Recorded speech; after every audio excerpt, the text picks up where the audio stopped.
Hello, hello, salut tout le monde. Bonjour à toutes et à tous. J'espère que vous allez bien. Ça fait un petit moment que j'avais pas fait de live. Ça doit faire 3 semaines peut-être. Ouais, ça doit être ça, puisque la semaine dernière, salut Fixou, salut Doi, je sais pas comment on dit Doi. Donc salut à tous. Je vois pas qui est encore sur le chat. Faites-moi un petit coucou pour dire bonjour. Donc, comme je disais, la semaine dernière, j'étais à Riviera-Dev. La semaine d'avant, j'étais à Sunnytech. Donc, je vais vous parler de tout ça. Et je crois qu'effectivement, la semaine où j'étais à Sunnytech, c'est une conf qui se passe en fin de semaine. Mais le début de semaine, j'avais un rendez-vous médical à honorer. Et donc, je n'ai pas pu faire ce live. Voilà, vous savez tout. Donc, écoutez, j'espère que vous allez bien, que peut-être que certains et certaines d'entre vous, vous êtes peut-être en vacances, je ne sais pas. Si c'est le cas, profitez bien. J'espère que vous profitez de la plage, de la campagne, de la montagne, tout ça. Pour les autres, c'est peut-être la pause déjeuner. Donc, c'est le moment effectivement de nous ressourcer au travers d'un petit live tranquillou qui sera suivi par le live de Titi Moby tout à l'heure à 13h. Donc, je crois qu'il a des petites choses à nous dire. Salut René, il y a des petites choses à nous dire. Titi, il a partagé ça tout à l'heure. Il est en plus dans une phase où il présente, il fait du live code, des choses comme ça, etc. Donc, pas mal de choses intéressantes à parler. Moi, j'ai un petit programme pour aujourd'hui que j'ai préparé ce matin, comme je fais tous les lundis matins. Je voulais aussi vous demander quelque chose. Ah oui, je crois que j'ai enfin réglé peut-être mes problèmes de lag. Dites-moi de votre côté, je sais pas, est-ce que le son crépite ou est-ce que l'image lag? Parce que les 2 dernières fois, j'avais des problèmes avec OBS pour différentes raisons. Et je souhaiterais juste savoir si de votre côté l'image est bien fluide, que ça lag pas, que le son est bon et tout ça. Donc n'hésitez pas à me le dire en commentaire. Si jamais ça se met à merder, mettez-le moi en commentaire. Là, ça devrait pas laguer au niveau de l'image parce que je passe par de l'encodage matériel, ce que c'était pas le cas avant. Du coup, là, je suis passé par l'encodage matériel. Donc ça devrait nettement améliorer les choses. Effectivement, mon CPU est beaucoup moins chargé qu'avant. Donc je pense que Le son est un peu faible, tu dis René. Alors attends, je vais augmenter un poil le son. Pour vous, le son est un peu faible aussi ou c'est peut-être René, est-ce que tu as réglé le son de ton casque? Parce que des fois ça arrive, ça m'est déjà arrivé à moi que le son soit faible de mon côté, mais c'était le casque. Donc bah, dites-moi si je dois augmenter le son ou pas. Bah, on va commencer. Comme je le disais, bah, il y a 2 semaines, c'était Sonitech, donc le 29 et 30 juin à Montpellier. Donc Sonitech fait partie de mes conférences fétiches. Il y en a quelques-unes, mais celle-là, j'aime toujours beaucoup y être parce que elle sonne un petit peu quelque part le début des vacances d'été, puisqu'elle se fait toujours la dernière semaine de juin. Donc on est toujours plus ou moins à cheval sur les premiers jours, les tout premiers jours de juillet, donc des vacances d'été. Donc j'aime beaucoup cette conférence, l'ambiance est vraiment très sympa. Alors cette année on n'a pas eu trop chaud, bizarrement contre toute attente, parce que les années précédentes on avait toujours assez chaud. On a même eu, je crois que c'était le vendredi, un petit peu de pluie, c'était assez surprenant. Mais voilà. Mais sinon la conf s'est très bien passée et donc j'y donnais 2 talks. Le talk avec Romain Berton, c'était la première qu'on donnait avec Romain Berton sur l'AGC, l'ordinateur des missions Apollo. Ça, c'était super cool. C'est un talk qui s'est très bien passé. C'était la toute première. Je vous affiche ça ici. Hop, c'était par là. Voilà. La salle était bien pleine. Le sujet a bien intéressé l'auditoire. Et c'est vrai que nous, on a pris avec Romain beaucoup de plaisir à écrire ce talk. Donc ça nous a permis un petit peu de transmettre ce qu'est l'AGC, donc l'ordinateur des missions Apollo, ce qu'il fait, ce qu'il est, ce qu'il n'est pas, comment il fonctionne avec quelques petits éléments un petit peu what the fuck que les gens découvrent pendant la conf. Donc on a pris beaucoup de plaisir à donner ce talk. Et sachez qu'on va le redonner au DevFest Nantes. Donc ce sera le DevFest Nantes, ce sera 3e semaine d'octobre, quelque chose comme ça. Je ne sais plus si ça doit être 17 octobre ou un truc dans le genre. On va le redonner donc au DevFest Nantes et on va le redonner à une autre conf qui se passera en novembre. Et pour l'instant, je ne peux pas vous dire laquelle, mais on sera en keynote de cette conférence. Et ça, c'est super cool. Voilà, on est très content. C'est un talk qui a très bien marché. Donc, et puis, au niveau du timing, c'était un petit peu ric-rac parce qu'à un moment donné, je me suis laissé un petit peu emporter sur la partie description du hardware. Donc, il a fallu que je remonte un petit peu le temps. Mais sinon, globalement, c'était super. Et sinon, le second talk que j'ai donné là-bas, c'était ici. Alors, où est-ce que c'était? Je crois que c'était l'après-midi de mémoire. Je ne sais plus où c'était. J'ai déjà oublié. Je n'ai aucune tête, sachez-le. Je ne me souviens jamais de rien. Ah, c'est là. C'était le matin. Donc, c'était le talk que j'avais donné au camping des speakers. C'est créer sa propre machine virtuelle avec compilation de JIT pour les nuls. Donc c'était la deuxième fois que je le donnais. Donc le talk s'est bien passé. Il y a eu un petit stress au début du talk parce que 10 minutes avant, il y avait rien qui marchait. J'en sais rien, leur système HDMI ne voulait pas prendre la sortie de mon PC. Enfin bref, c'était un peu la merde. Ça s'est mis à marcher 1 minute avant le talk. J'étais un petit peu en stress, j'avoue. Mais ça s'est globalement bien passé. Alors c'est un talk dans lequel j'explique comment fonctionne une machine virtuelle à base de bytecode, typiquement comme les machines virtuelles Java, la CLR2.NET, etc. Et donc j'explique avec du code à l'appui comment créer ce type de machine virtuelle à bytecode, comment créer un bytecode et comment créer une recompilation dynamique, donc qui va générer du code binaire exécutable directement dans le processeur, donc pour expliquer un petit peu les mécanismes de ces machines virtuelles.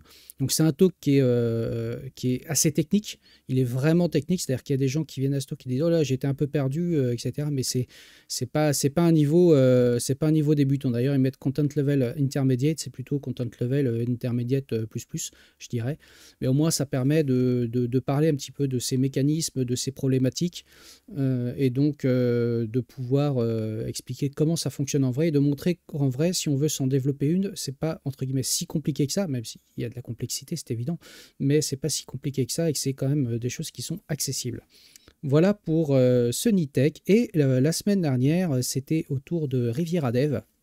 Riviera Dev, qui est aussi une super conf. Moi, c'était la première session de Riviera Dev que je faisais. J'avais déjà été invité les années précédentes, mais j'avais pas pu y aller parce que alors il y avait eu le Covid.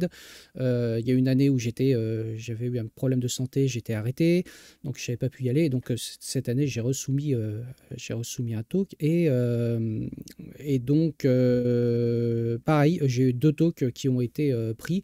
Alors comme pour Sonytech, le talk sur la machine virtuelle avec compilation de JIT, je ne devais pas le faire et comme ils ont eu un désistement, on m'a proposé de prendre le slot. Et pareil pour Riviera Dev, ils ont eu des désistements, donc ils m'ont proposé de prendre 2 slots au lieu d'un. Donc en termes de conf, donc ça a commencé le lundi avec tout ce qui est atelier, c'est assez classique hein, pour pas mal de confs, donc tout ce qui est atelier, beaucoup autour du Kubernetes, des API, etc. Donc c'était vraiment, c'était plutôt sympa. Donc c'est des ateliers de 3 heures, 3 heures le matin, 3 heures l'après-midi. Respect à ceux qui ont fait 2 ateliers dans la même journée, c'est-à-dire ceux qui ont donné les talks sur les ateliers. Je connais des gens, ils ont fait 3 heures le matin où ils ont donné un atelier et 3 heures l'après-midi. Là, moi je dis respect parce que c'est quand même super dense. Et moi, mes talks, c'était donc le premier, c'était le mardi après-midi où j'ai fait donc créer sa propre machine virtuelle avec compilation de JIT pour les nuls, donc le même talk. Et ça, c'est effectivement, c'était la session bonus que je faisais. Et le deuxième talk que j'ai fait, donc c'était mercredi. Un talk que j'ai déjà donné et dont je vous ai déjà parlé, je ne sais plus où c'était, c'est ici, Ressuscitons les ordinosaures, où je parle d'émulation, comment écrire un émulateur, comment ça fonctionne en interne. Donc c'est pareil, il y avait eu pas mal de monde, ça s'est plutôt bien passé. C'est un sujet qui intéresse quand même beaucoup de gens, non pas forcément pour qu'ils le fassent eux-mêmes, mais pour comprendre un petit peu comment ça fonctionne en interne. Donc je démystifie un petit peu tout ça. Voilà, donc c'était deux confs super intéressantes. Salut Stéphane, je reviens sur le chat. Salut Stéphane, salut Ben Yassine, salut Conduino, comment vas-tu? Donc voilà. Donc sur les talks, alors il y a certains talks, je ne sais plus si certains ont été enregistrés ou pas, je ne sais plus trop. En tout cas, Adoï, t'inquiète pas. Alors, le talk sur l'émulation, il a déjà été enregistré. Tu peux le trouver sur la chaîne notamment de Devox, sur la chaîne de Software Crafter Red. Enfin, il est disponible déjà à quelques endroits. Et le talk sur la compilation. Sur la compilation de JIT, je le redonne, j'ai été retenu à Volcamp, donc je ne sais pas si c'est enregistré à Volcamp, donc peut-être s'il est enregistré à Volcamp, il sera disponible en vidéo. Là, je me souviens plus si Riviera Dev c'était enregistré ou pas, je t'avouerai que j'ai pas fait attention. En tout cas, je crois pas. Dans la salle où j'étais, il me semble que c'était pas enregistré. Donc voilà, donc ça c'était l'instant conf. J'ai passé de très bons moments ces dernières semaines. Donc là pour moi, ça y est, les confs c'est fini pour cet été et ça redémarre au mois d'octobre avec Volcamp, puis DevFest et puis une autre conf au mois de novembre. Et ça, je vous en dirai un peu plus très bientôt. Et on va parler donc un petit peu actualité parce que c'est pas tout ça. Vous venez aussi ici pour que je vous assène d'informations de qualité sur l'actualité. Alors, on va commencer comme d'habitude. Et comme ça fait un petit moment que je n'avais pas fait de live, on reprend les bonnes habitudes avec le noyau Linux. Le noyau Linux, je vais essayer d'agrandir un petit peu. Peut-être si je fais ça, hop, ça devrait peut-être marcher. Voilà, ça marche mieux comme ça. Donc le noyau Linux 6.5, donc qui est en cours de développement, et on a déjà passé la fenêtre d'intégration, donc qui était il y a 3 semaines, donc forcément la semaine où j'ai pas donné de live. Et donc le noyau Linux 6.5, il est déjà en release candidate 2. Donc la release candidate 2 est sortie hier, c'est ça, le 16 juillet. Au dire de Linus Torvald, pas de grosse surprise, cette release candidate est globalement normale. Ça fait un petit moment d'ailleurs que les release candidates sont tout à fait normales et qu'il n'y a pas de gros trucs qui arrivent, ce qui est quand même rassurant et en même temps presque un petit peu ennuyant. Mais bon, globalement, il y a essentiellement 60% de drivers qui arrivent en termes de patch avec un petit peu de tout. Il y a du networking, il y a du GPU, il y a des choses qui correspondent, tout ce qui est NVMe. J'ai regardé dans les patchs, il y a du NVMe, il y a différents pilotes sur différentes architectures. Il y a le risque 5 qui continue aussi son avancée dans le noyau, donc qui commence à prendre pas mal de proportions, et ça c'est plutôt cool. et puis différentes corrections plus ou moins mineures. Sur le noyau Linux, sur la RC5, hop, alors attendez, je vais afficher ça, Zoo, ici, sur mon live, voilà, il y a Foronix qui en parle très très bien. Foronix, allez suivre ce site si vous vous intéressez à tout ce qui tourne autour de Linux, du hardware, du software, etc. Parce que c'est vraiment pour moi un site de référence. J'alimente pas mal ma veille dessus. Et donc Foronix qui parlait donc du Noyau Linux RC65 et Zoo, que je reprenne son billet original où il glisse un petit peu dedans ce qui va arriver. Alors ça recharge pas. Voilà. Voilà. Donc ça met du temps à charger là, qu'est-ce qui se passe? Mais que se passe-t-il? Ah voilà. J'espère que vous n'avez pas de problème. Ça lag chez vous ou pas? J'espère que vous n'avez pas trop de problèmes d'image. Salut Advu, salut Ugly. Et je disais donc Foronix qui parlait un petit peu des différentes features qui sont intégrées donc dans le noyau Linux 6.5. Et ce qui est assez intéressant, c'est que c'est l'approche de l'USB 4, du Wi-Fi 7. Ça, c'est quand même plutôt pas mal. Différentes améliorations et supports, notamment au niveau des processeurs AMD. Je crois que c'est la semaine dernière, il y a AMD qui a fait des patchs assez intéressants sur les derniers Ryzen qui vont sortir ou qui sont en train de sortir. Et donc qui permettent d'une part d'avoir le support bien intégré au niveau du noyau et des augmentations de performance sur les gammes déjà existantes. Et ça, c'est plutôt cool. Depuis un petit moment, AMD sont assez dynamiques, je trouve, sur le support de leur hardware au sein du noyau. Et donc, ils fournissent quand même pas mal de patchs. Et au-delà des CPU, c'est aussi le support des cartes graphiques pour les Radeon notamment, et tous les GPU qui sont fabriqués par AMD. Voilà, donc il y a pas mal de choses qui sont intéressantes qui arrivent dans le noyau Linux 6.5. Et de mémoire, je crois avoir vu passer, peut-être que je dis une grosse connerie, mais il me semble que le noyau 6.3 a été considéré comme étant en end of line, donc il est en fin de vie. Donc, ce qui voudra dire que les distributions qui se basent dessus devront passer au 6.4. Voilà. Voilà. Sur cette partie Linux, comme d'habitude, noyau Linux. Et donc, plutôt que noyau Linux, on va enchaîner sur la partie Linux pure, parce que j'en ai parlé ces derniers jours, et notamment hier. Linux Mint 21.2, donc nom de code Victoria, est disponible. Donc, vous le savez, sur tous mes desktops / laptops, moi j'utilise Linux Mint parce que je trouve que c'est une distribution de type bureau qui est vraiment bien. Donc jusqu'à présent j'étais en 21.1 qui est la dernière stable. La 21.2 vient de sortir, elle était en bêta test depuis fin juin, début juillet de mémoire. Et donc les ISO ont été déployés il y a 2 jours sur les différents miroirs. Donc tous les miroirs officiels et tous les miroirs qu'on peut trouver un petit peu partout dans le monde. Et là, comme d'habitude, on retrouve les bureaux Cinnamon, donc qui sont basés sur GNOME 3, les bureaux Mate, donc qui est ancien, qui est le fork de GNOME 2 que moi j'utilise. Alors j'utilise ce bureau parce que je trouve que l'expérience utilisateur est beaucoup plus classique et beaucoup plus agréable pour moi, beaucoup plus simple, je trouve. L'environnement de bureau GNOME 2, c'est ce qui me correspondait avant. Mate étant ce fork, ça continue un peu dans la lancée. Ça permet d'avoir quelque chose qui est bien maintenu et qui fonctionne bien. Ça permet d'avoir un bureau simple qui est relativement léger et relativement complet puisque ça embarque du GNOME de toute façon. Donc GTK3, GTK4 pour les dernières librairies.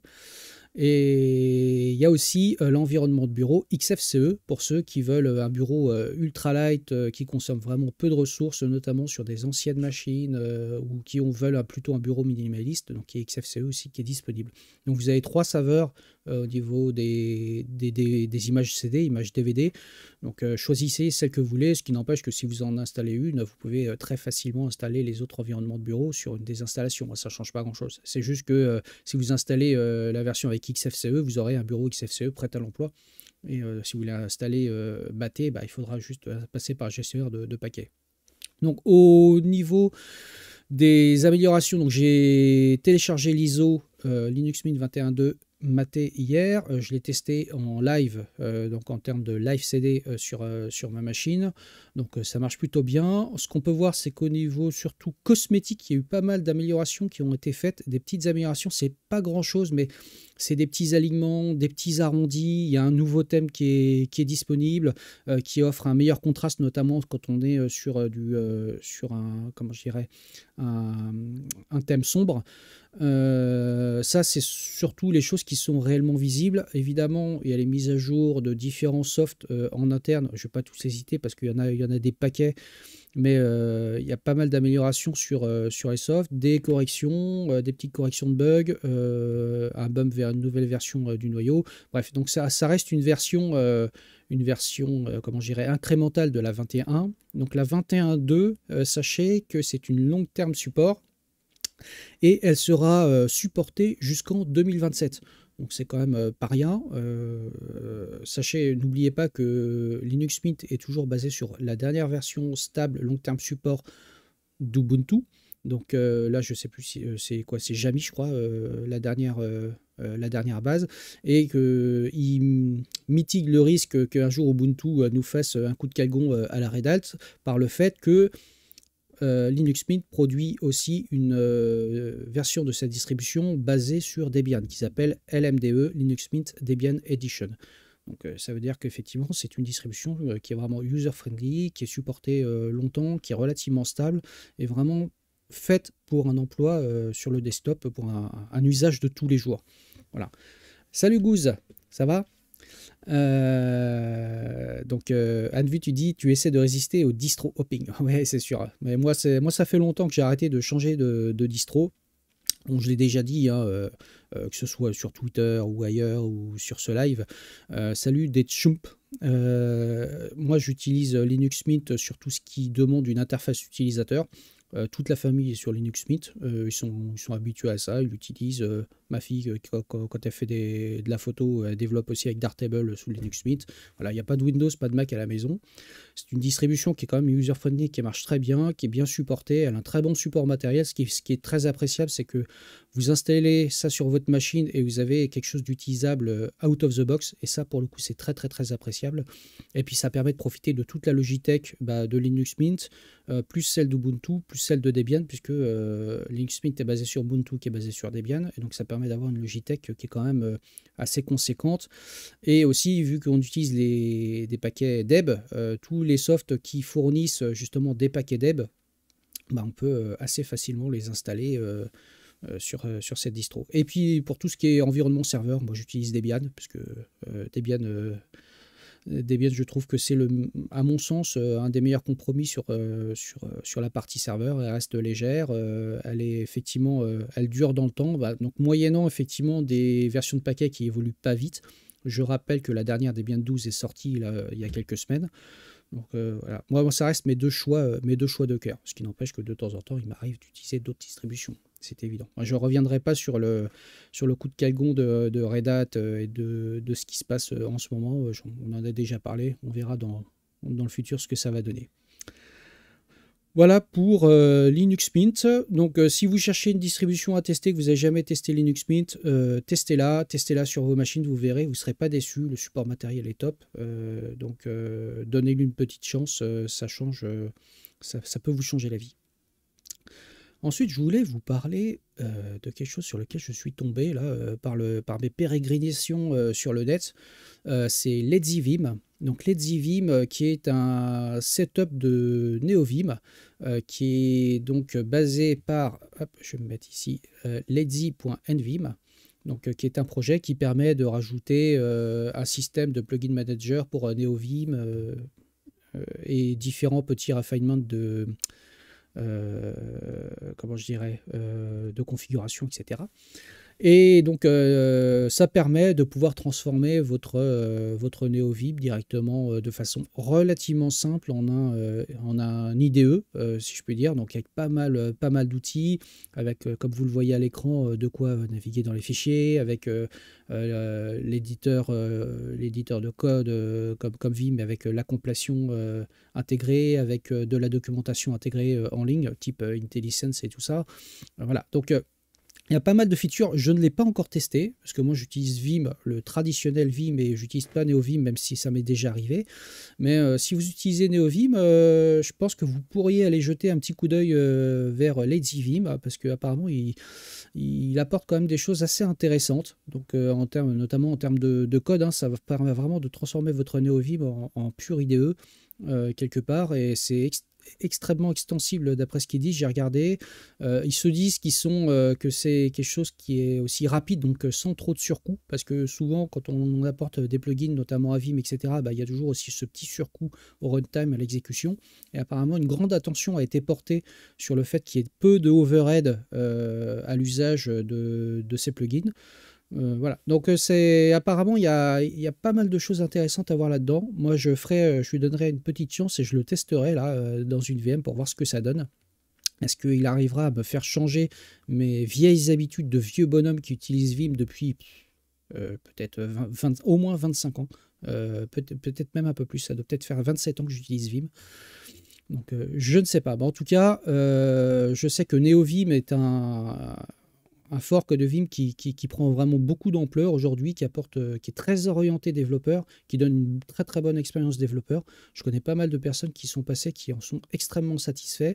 Et LazyVim permet aussi donc d'apporter des choses en plus par rapport à ça. Je ne sais pas si vous, dans le chat, dites-moi si vous utilisez de temps en temps Vim ou NeoVim ou d'autres flavors de Vim, parce qu'il y a eu quand même quelques forks.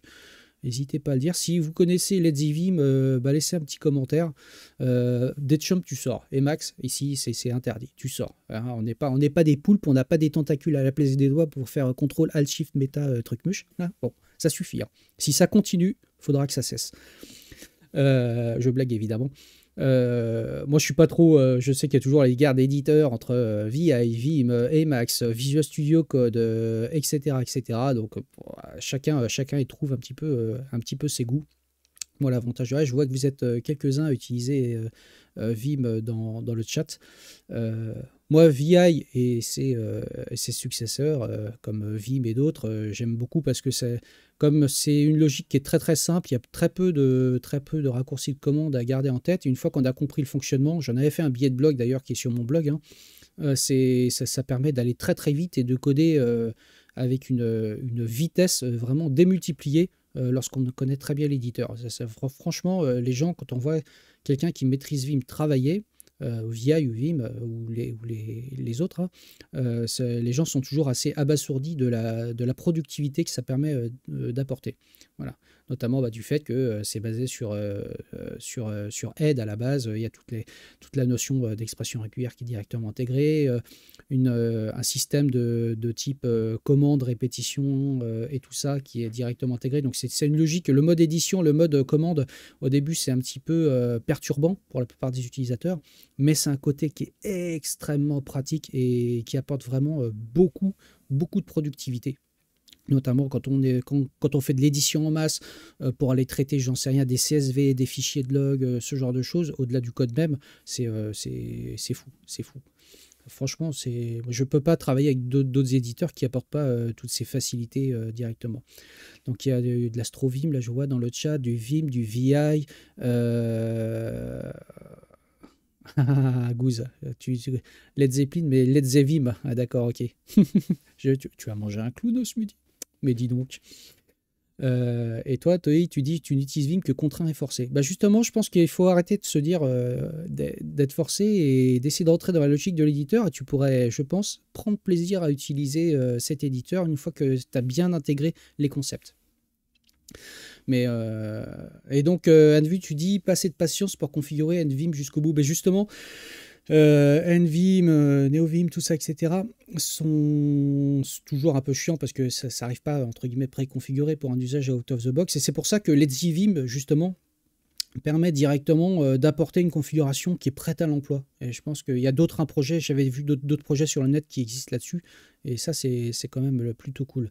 Donc le switch avec Escape est pas super efficace je trouve, la touche est loin. Oh ça va, la touche est pas trop loin. Par contre effectivement, quand la touche Escape est morte, ça pose un gros problème sous Vim. Voilà.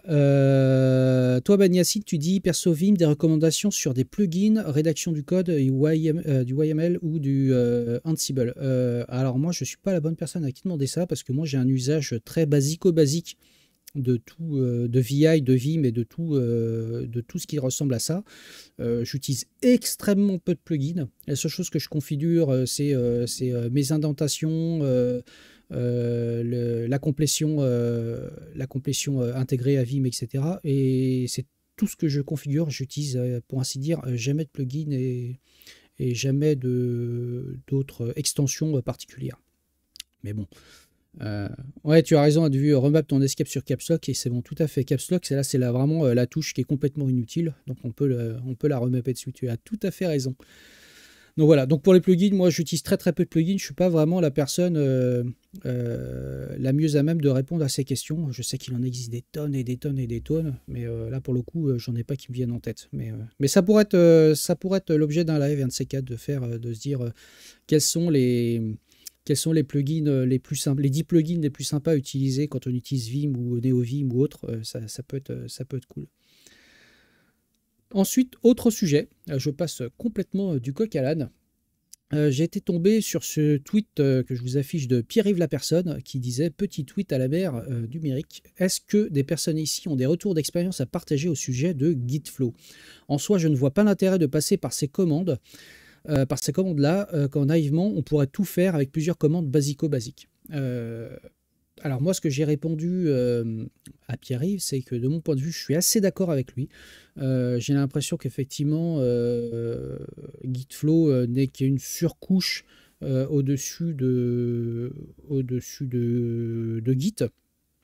Très clairement, surtout quand on regarde la doc de Gitflow. J'ai trouvé un billet assez intéressant qui dit Please stop recommending Gitflow, qui explique par des points que je partage. Vraiment, peut-être pas tous, mais en tout cas l'immense majorité des points que je partage sur le fait qu'il ne faut pas utiliser Gitflow plutôt que d'utiliser, je dirais, un workflow Git classique, ou en tout cas ne pas utiliser une surcouche de commandes par-dessus ça. Alors, c'est pas gratuit ce que je dis, je vais essayer de vous expliquer ça. Moi, je trouve déjà que Gitflow, ça permet de faire du branch-based management de dépôt. Et d'un point de vue général, je suis contre l'usage massif de branches. Le feature branching, c'est quelque chose que je déteste. Je trouve que c'est pas du tout pratique en termes de développement. Notamment, ça force quelque part les gens à avoir un dépôt central, chaque développeur a sa branche et parfois chaque développeur a sa propre feature et parfois c'est une combinaison des deux. Donc c'est vite le bordel dans les branches, on ne sait plus trop où on en est. Et le fait d'avoir du feature branching, ça encourage, à mon sens, le fait d'avoir des branches avec une très longue durée de vie dans un dépôt, et ce qui n'est pas sans poser des problèmes au bout d'un moment. C'est-à-dire que lorsqu'on veut réintégrer les branches sur le master ou la branche main, ou la branche en tout cas principale du projet, celle qu'on voudrait tester par exemple, le plus souvent ça génère des problèmes, notamment avec Gitflow, parce qu'il n'a pas réellement cette notion de rebase, qui est quand même, je trouve, important dans un workflow Git. Et moi, je suis plutôt d'avis, en général, de faire pour peu de branches, d'avoir une branche, la branche master, qui est vraiment, moi je suis plutôt trunk-based development, c'est-à-dire on dépose tous nos devs au fur et à mesure sur la branche master ou la branche main, en tout cas ce qui correspond à la branche principale, d'avoir une branche éventuellement de production, une branche de pré-production, une branche de production, et basta, et c'est là-dessus que vont être faites toute la partie CI et la partie CD. Le reste, je trouve plus intéressant de pouvoir forker le projet. Alors quand on utilise GitHub, GitLab ou même un Git tout court, moi-même sur mes propres projets, moi j'ai un GitLab CE pour mes propres usages.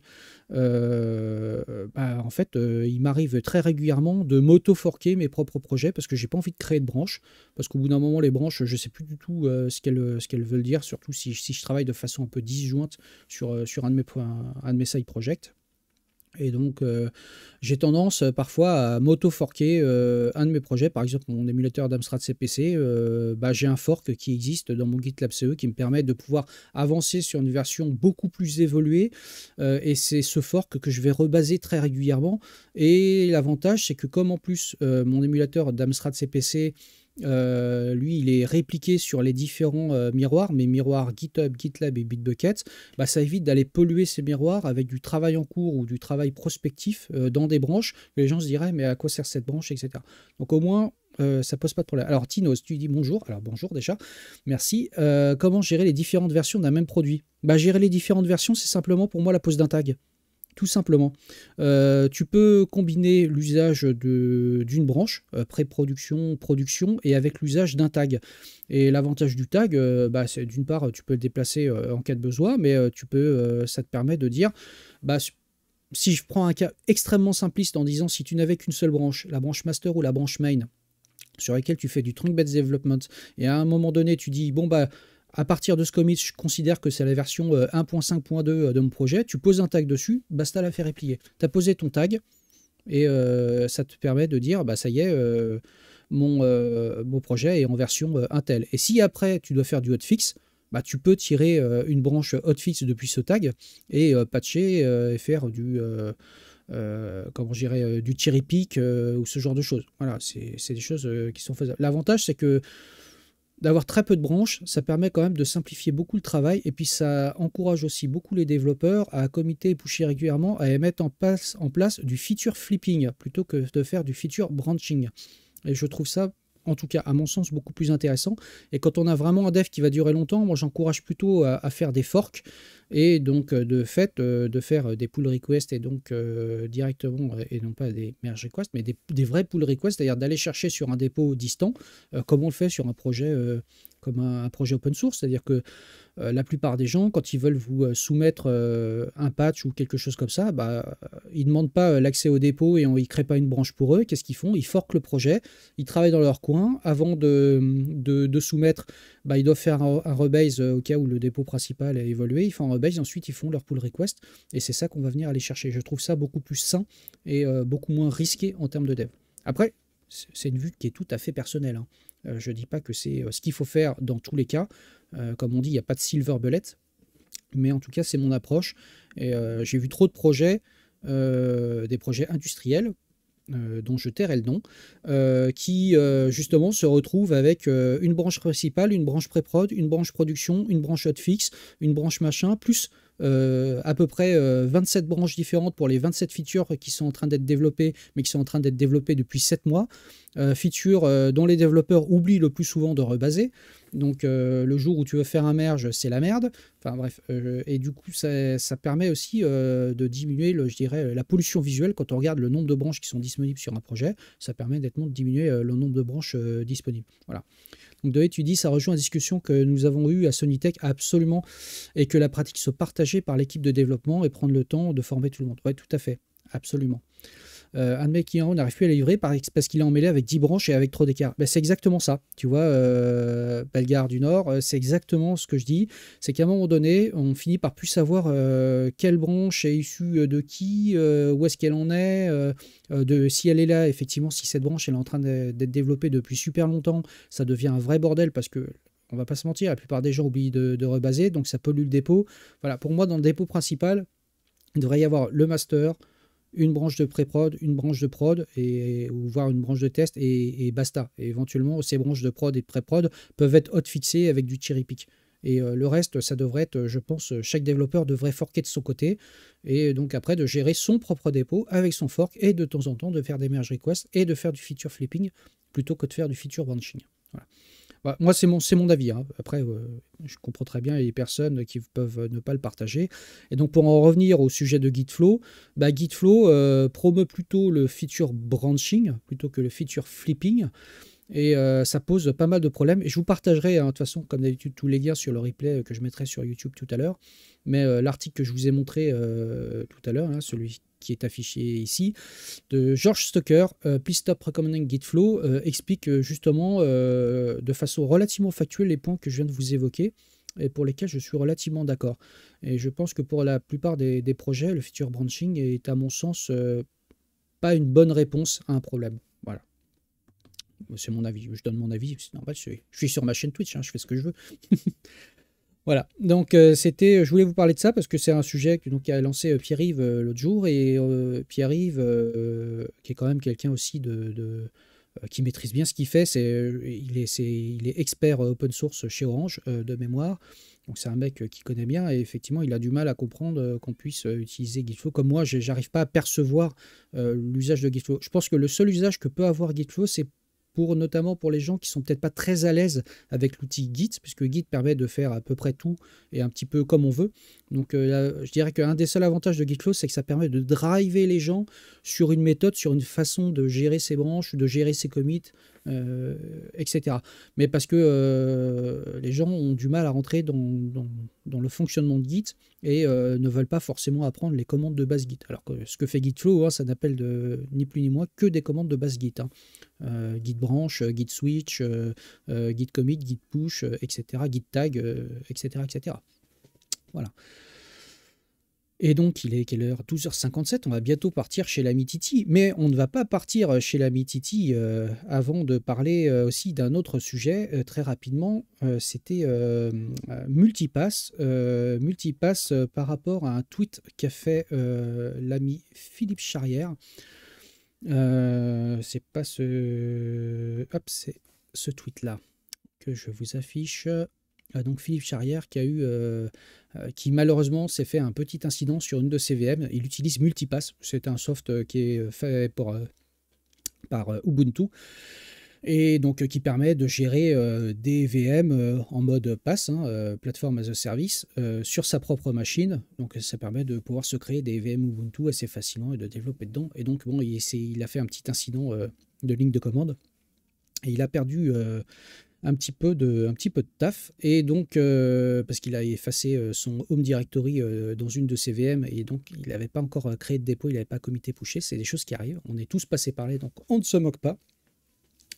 Et donc j'ai regardé Multipass, que je connaissais pas trop. Donc là, ce que je lui ai répondu, c'était de dire en fait, tu pourrais utiliser un snapshot pour pouvoir snapshotter à intervalles réguliers, ou avant de lancer ta VM, de faire un snapshot. Comme ça, en cas de problème, tu peux revenir sur le snapshot. Or, il semblerait que Multipass n'implémente pas encore avec son runtime la gestion des snapshots. Et donc, je lui ai proposé cette solution, c'est d'aller chercher sur le disque de l'autre, là c'est son Mac, hein, mais ça pourrait être votre Linux ou votre machine Windows, d'aller chercher où est stocké l'image disque de votre VM, qui va sûrement, très probablement, c'est même sûr à 100%, être une image disque au format QCO2, et donc d'aller créer un snapshot à la main avec QEMU-IMG, donc QEMU-IMG qui est l'utilitaire qui permet de manipuler les images disques, donc qui est fourni avec QEMU. Et donc de pouvoir créer des images disques, de pouvoir les agrandir, de pouvoir faire des snapshots notamment. Et l'avantage d'un snapshot, je le rappelle, c'est qu'un snapshot, ça coûte quasiment zéro. Ça pose juste un tag quelque part dans l'image disque pour dire à partir de tel point, on va enquiller les modifications, et si jamais on fait une erreur, il suffit de faire un rollback sur le snapshot pour pouvoir revenir dessus. Donc par exemple, pour créer un snapshot, c'est très simple, vous faites QEMU-IMG snapshot-c, le nom du snapshot, et le nom de votre fichier QCO2, ce qui vous permet de pouvoir créer un snapshot. Donc si vous avez plusieurs images et que vous voulez vous prémunir d'un problème, vous pouvez faire un petit script en cron qui va aller faire un snapshot à intervalles réguliers, puis vous pouvez faire tourner vos snapshots de façon assez régulière. Voilà.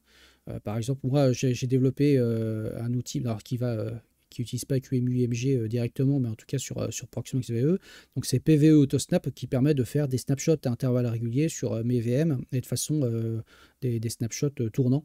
Donc, ce qui permet de faire une rotation de snapshot et de me dire, si jamais j'ai un gros incident, je peux revenir sur le snapshot qui a été fait en automatique il y a 1 heure. Et au final, ce que font les outils de Proxmox XVE, ils utilisent in fine QEMU-IMG. Voilà. Donc, je voulais vous parler de ça. Multipass, je ne saurais pas trop en parler encore parce que c'est un soft que j'utilise pas et que je connais très peu. Je l'ai un peu découvert à l'occasion du tweet de Philippe. Mais voilà, sachez que tout ça pour dire, donc sachez que si jamais vous utilisez ce type de soft et qui ne vous propose pas de faire des snapshots de façon, enfin directement avec la CLI de l'outil, bah, il vous suffit d'aller trouver votre image disque et de faire le snapshot à la main avec QEMU IMG. Vous pouvez le restaurer du coup à la main aussi. Voilà, c'était un petit peu le fond du sujet.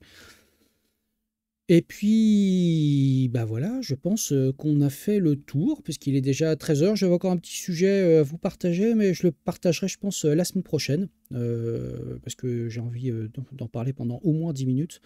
Donc, je vous partagerai ça la semaine prochaine, comme ça me donne un petit peu de matière déjà en avance de phase. On va aller basculer chez l'ami Titi Moby. Titi Moby qui doit nous attendre, qui a préparé son live, qui a pas mal de choses à nous raconter. Ouais, tu dis je suis chaud, Titi. Ouais, t'es chaud, t'es toujours chaud, c'est normal, t'as toujours plein de trucs à nous raconter. Un truc super intéressant. Donc, on va aller faire le petit raid des familles. Allez, slash raid Titi Moby. Voilà. Alors, le raid a été créé. C'est parti. Ah, c'est en train de créer le raid tranquillou fifou. Donc, bah écoutez, moi je suis très content que vous ayez été aussi nombreux sur ce live. Après un petit arrêt de 3 semaines. On va se revoir la semaine prochaine. Normalement, je dois faire, si j'ai pas d'impératif, il y aura un live la semaine prochaine. Puis bah, je vais vous faire des petits bisous, tranquillou fifou, et on va basculer chez l'ami Thierry. Donc je vous dis ciao ciao, allez, à la semaine prochaine.